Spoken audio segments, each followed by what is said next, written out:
What's up, YouTube? Today I'm going to talk about the difference between intuition and regular thoughts. And this is my helper, Moxie. Oop, say hi. She's saying hi. Okay. The difference between when I'm saying so intuition and regular thoughts, like how do you know when your thought is coming from divine source, coming from within you?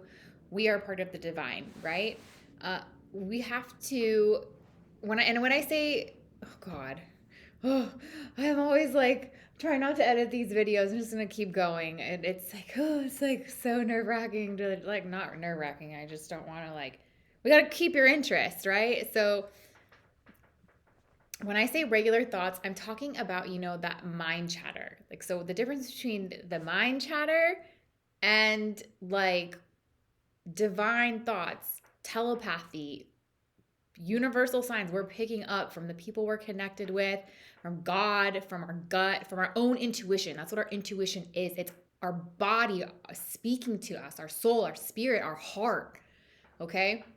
So our heart has a magnetic field that's like 5,000 times more powerful than our brain. And I'll kind of get into the science of that in a different video.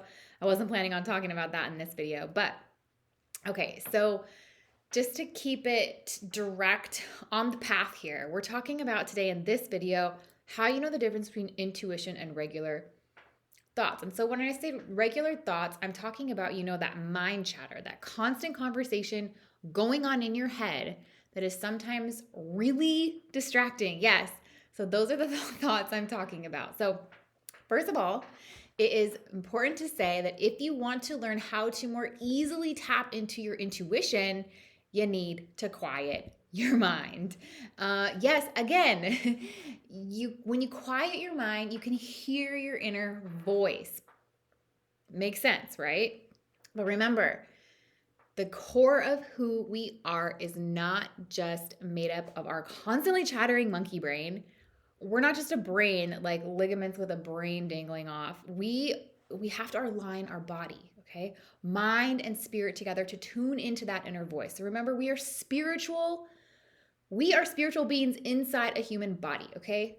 Our spirit and our soul is eternal. And let me say that again. We have to align our body, mind, and spirit together to tune into that inner voice. So, like I said, our spirit and our soul is eternal. So there's an oft quoted passage actually from the Bible that backs this up. I'm not just randomly saying that. It actually did come to my head, but then I found the Bible quote. So I want to make sure that what I'm talking about and the things I'm talking about in my videos here are actually backed um, by Christianity, by the Bible. So I do look these things up to make sure that I'm not spreading, you know, not something that's not the truth. So this is the Bible quote. This verse tells us, this is the verse. It says, so I'm talking, then shall the dust return to the earth as it was, and the spirit shall return unto God who gave it. So that's from Ecclesiastes, verse 12 verse 7, chapter 12 verse 7. So this verse tells us that when our body of dust returns to the earth, the spirit goes up to God. So our spirit soul is eternal. So that's backed by the Bible. So when we're tapping into our intuition and quieting our brain, we can't just start by closing our eyes and asking a question. Advanced manifestors, yogis, meditators can easily drop into that level of awareness because they're used to training. They've already trained their brain to do it, yes. But not most people. And especially with today's world and how there's social media and just chatter everywhere, like noise all around us, our brain is a tool that we need to learn how to sharpen. So most people can't just close their eyes and drop into their intuition. And that's where yoga comes in. So moving the body with breath. And Moxie is the best yoga bunny. She's a great yoga bunny. When I do yoga, she just like taps into the flow. She comes in, she just like comes under the mat and understands like where I'm at, and it's yoga time, and she's a cool bunny. That's a whole different story. But so yeah, so So yoga, it's, moving body with breath, which is tapping into spirit and then calming the mind. So our chakras are connected, calmed, and in alignment. We feel calm. And then bringing consciousness to the thoughts. So now, once we've reached that state of quieting our brains, how can we tell the difference of that mind chatter and between that mind chatter and what is truly our intuition? So here is my explanation. When you have a thought that comes from nowhere, like there's no thought pattern or train of thought that it came from, that is when it's your intuition. And it could also be, so we obviously have a conscious and subconscious mind, and our subconscious mind rules the majority of all of our thoughts. That's a whole different story, a whole different topic. I'll talk about the subconscious mind and the power and how powerful it is in different videos. But just think about it. When you're thinking, like you're just doing nothing, you're trying not to think whatever, or you're just living your daily life, most of the time there's trains of thoughts, and a lot of us train our brain through work and what we have to do, what we have to think about, and we've programmed our brains, right? I have been asking myself, what is our intuition? How do I know the difference between thought and intuition my whole life? Because as a 3-year-old girl, I can remember as young as that,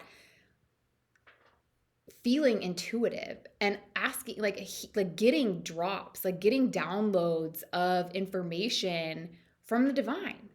And that is our intuition, because we are part of the divine in it. It's speaking through us, right?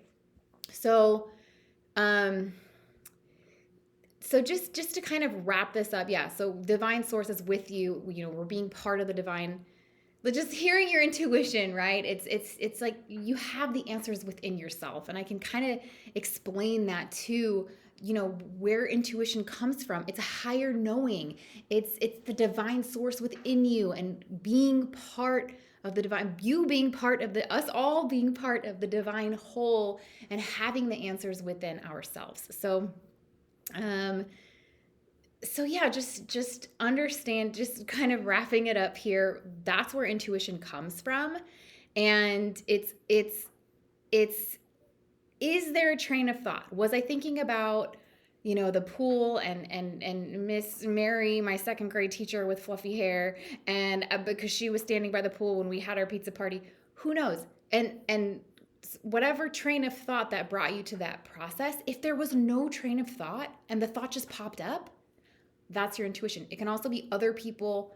It could also be telepathy. It could also be other people thinking of you and you tapping into those brainwaves, understanding that you're